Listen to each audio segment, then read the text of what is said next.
Hello everyone, welcome to SPEC eLearn, the online learning channel dedicated to chemical engineers.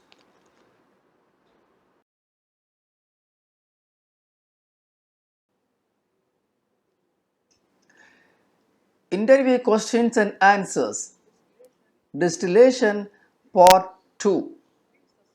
This is intended for those aspiring for placement in Indian Oil Corporation, Bharat Petroleum Corporation, Hindustan Petroleum Corporation, Reliance Industries Limited, Haldio Petrochemicals, etc. Please subscribe now before you forget.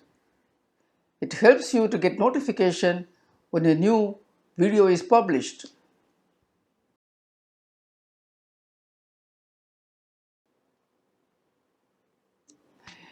In this video, we will discuss 5 most important questions that are commonly asked in the interview, particularly in refineries and petrochemical industries. For every question, you are given 20 seconds to think about the answer. Then the answer will appear on the screen. Check your answer is correct. Wherever required, detailed explanation is also given.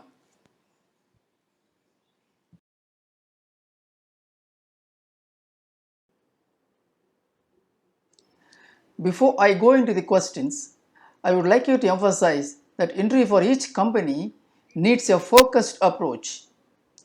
The most important thing is the company and their products and services. So give focus on chemical engineering aspects related to operations of that company. Interview preparations for RIL, that is Reliance Industries Limited, will be different from the interview for IOCL or HPCL, which are mostly refineries. This is more important to answer the questions related to separation processes, because there are certain processes that are common to all and some processes that is specific only to that company.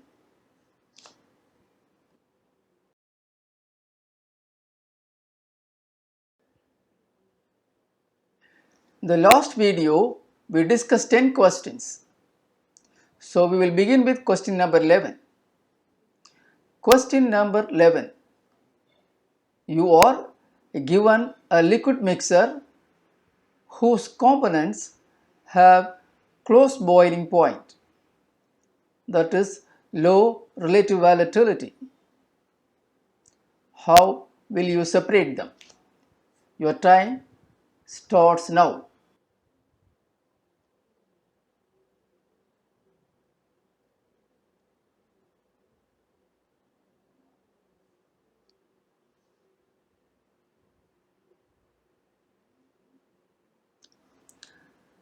The time is up. The time is up. The answer.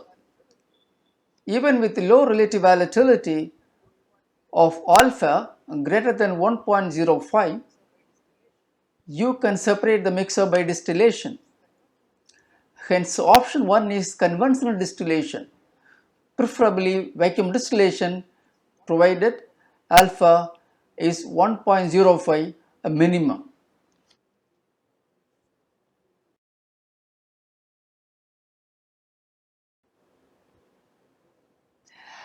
As relative volatility decreases, the separation becomes less easy.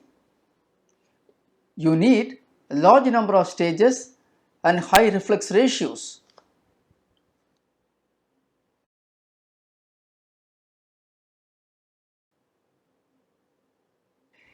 It will involve high capital cost and operating expenses. Hence, you must explore other possible separation processes.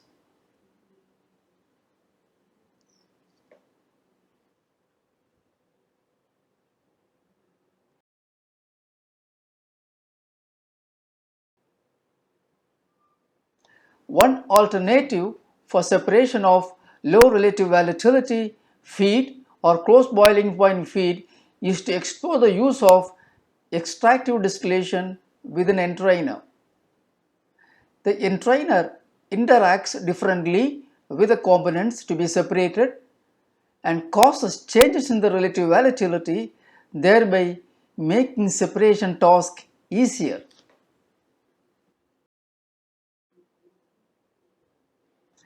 This figure illustrates a typical extractive distillation unit designed for separation of close boiling components in a feed. In the column C1, the feed entrainer interacts with the heavy component and leaves to the bottom of the column with component B. The relative volatility of the component A is greater than B, which is greater than the entrainer E. Hence, A is withdrawn as distillate from C1. The bottom stream of the column C1 is fed to the column C2, where the entrainer is separated from the component B. B, being more volatile, is removed as distillate from column 2. The entrainer is removed from the bottom of C2 and recycled to column C1.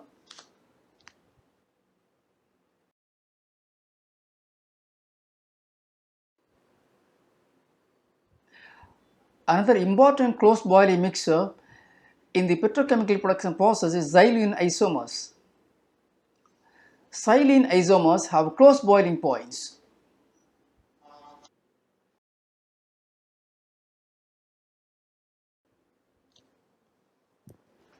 This table shows the normal boiling points of the three isomers of xylene, that is orthoxylene, paraxylene and metaxylene. Their separation by conventional distillation is not possible because of the close boiling points.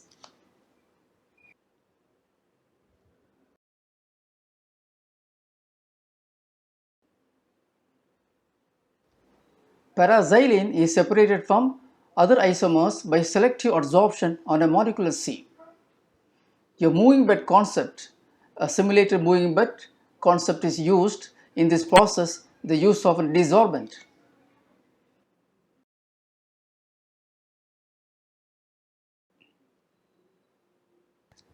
The selective adsorption on molecular sieve with a desorbent produces two streams. Extra streams which contains paraxylene diluted with desorbent.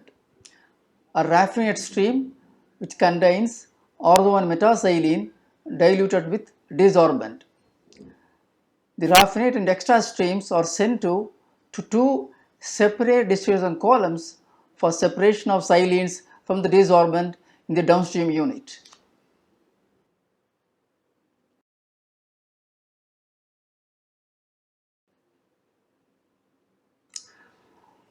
Another alternative in the separation of close boiling mixture is hybrid processes.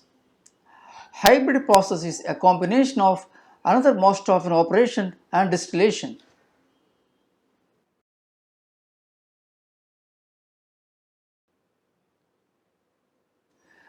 Liquid-liquid extraction with an entrainer followed by distillation will be economical alternative. Membrane separation with distillation hybrid process is emerging as another alternative candidate for low relative volatility application.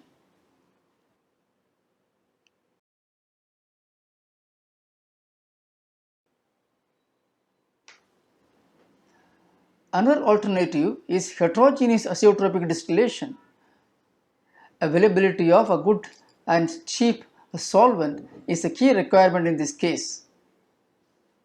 You must evaluate the alternative processes including distillation and make an economic analysis to decide on the final choice. For the interview, as an answer to this question, you must be thorough with at least 2 or 3 processes which are alternative to distillation for separation of close boiling mixes and tell them confidently in the interview.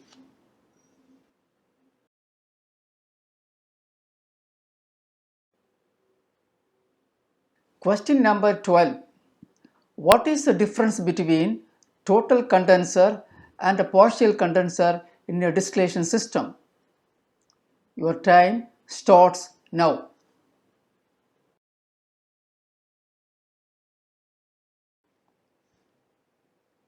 Your time is up. The answer. Total condenser, a condenser in which the entire overhead vapor from a distillation column is condensed and liquid is the only product.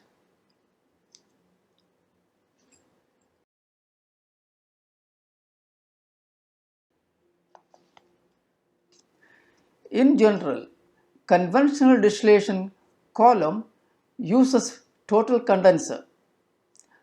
Part of the condensed product is returned to the column as reflux under flow control. The balanced liquid is withdrawn as distillate product under level control in reflux drum.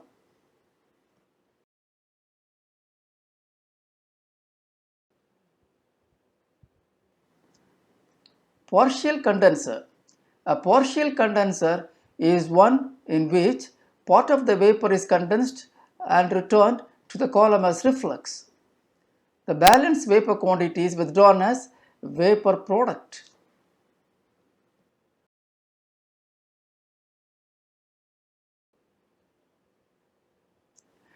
A partial condenser acts as a equilibrium stage. In a total condenser, the vapor and liquid phase composition is the same.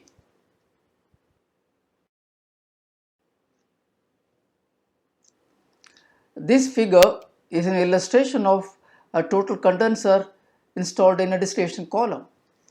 Note that in the scheme, the entire vapor is going through the cooling water condenser and condensed.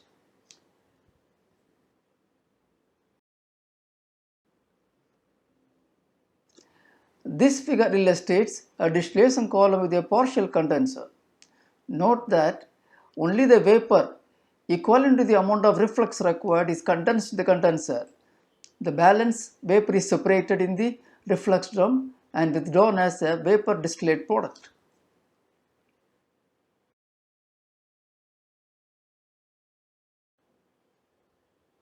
A partial condenser is commonly employed when there are light components in the column overhead that would require high column pressure to condense or low temperature refrigerant to condense the light components.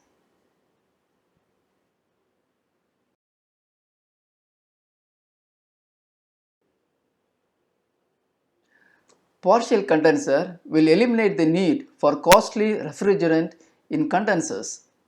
Several examples of partial condenser can be seen in refineries and petrochemical plants. Deethanizer is one such example in olefin production process.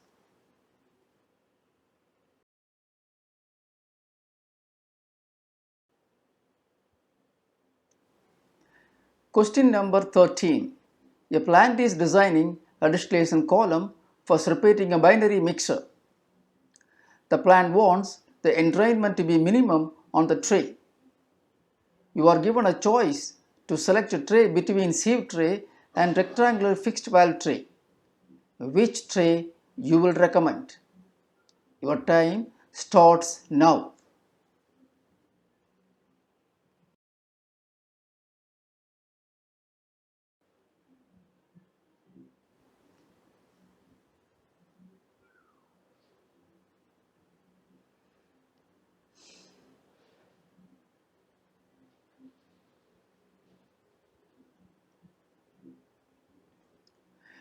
Your time is up.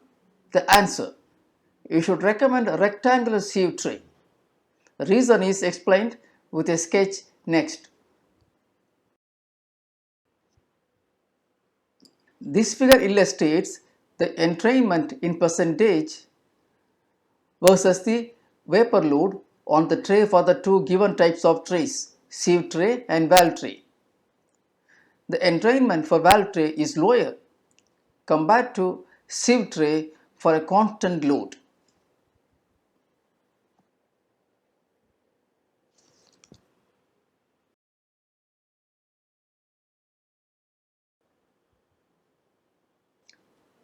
Question number 14. What is entrainment or jet flooding? What is the effect of entrainment on column performance? Your time start Now,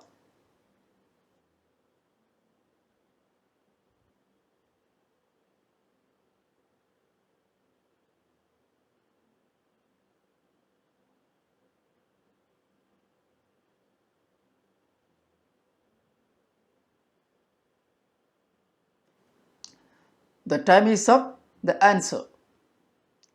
The column reaches its maximum capacity when the flooding commences.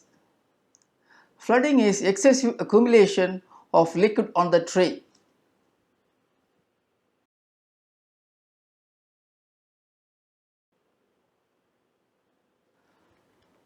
When the flow rates of liquid and vapor are increased, the liquid level on the tray increases due to accumulation.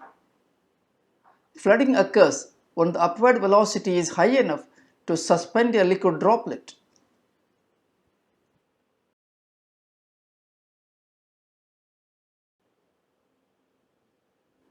The vapor-liquid disengagement does not take place as desired by design, and the droplets begin to get entrained. The liquid entrained by the gas is transported to the tray above.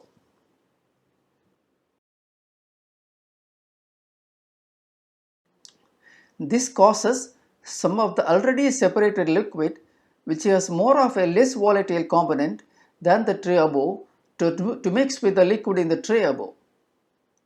It counteracts the mass transfer process and reduces the tray efficiency.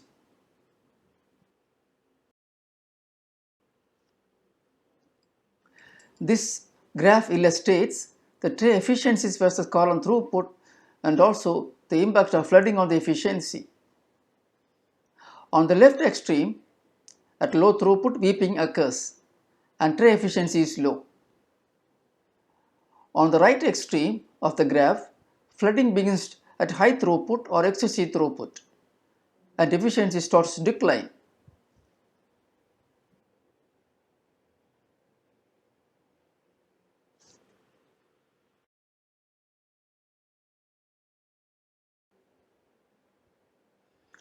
Entrainment flooding can be classified into spray entrainment flooding and froth entrainment flooding. Spray entrainment flooding is far more common. Froth entrainment flooding is only encountered when tray spacing is small and at high liquid loads.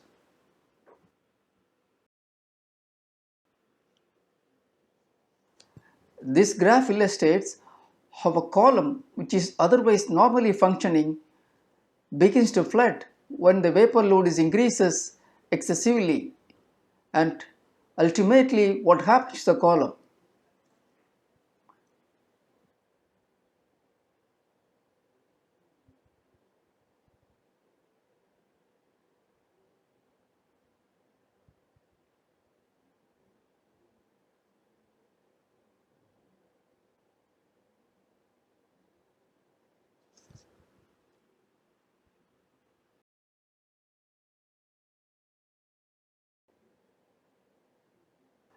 Another undesirable effect of the entrainment is the contamination of overhead product by the carryover of non-volatile impurities.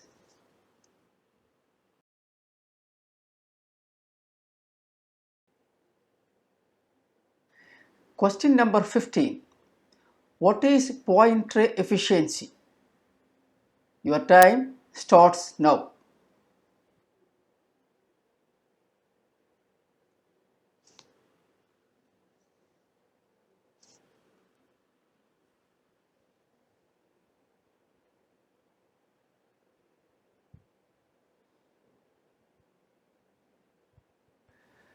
The time is up. The answer.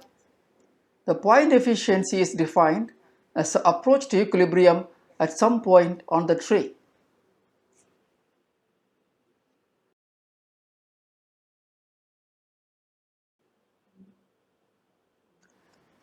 The concentration of the vapor leaving the froth of the tray is considered to be in equilibrium with the liquid composition at the specific point on the tray. As a consequence, the point efficiency can vary across the length of the tray, that is the flow path, if there is a variation of liquid composition across the tray.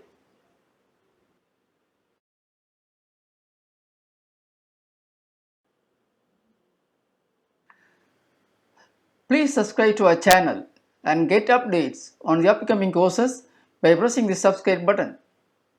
It will motivate us to produce free, knowledge-rich video content for you.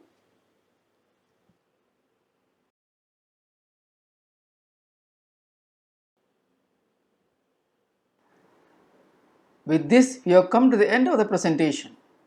Hope this presentation with narration and animation was useful. Please give your comments, if any, about this course after you finished viewing the video. Share with your friends and colleagues to reach out to large number of career-oriented professionals and students who are desirous of developing job-oriented skills and enhancing the knowledge base.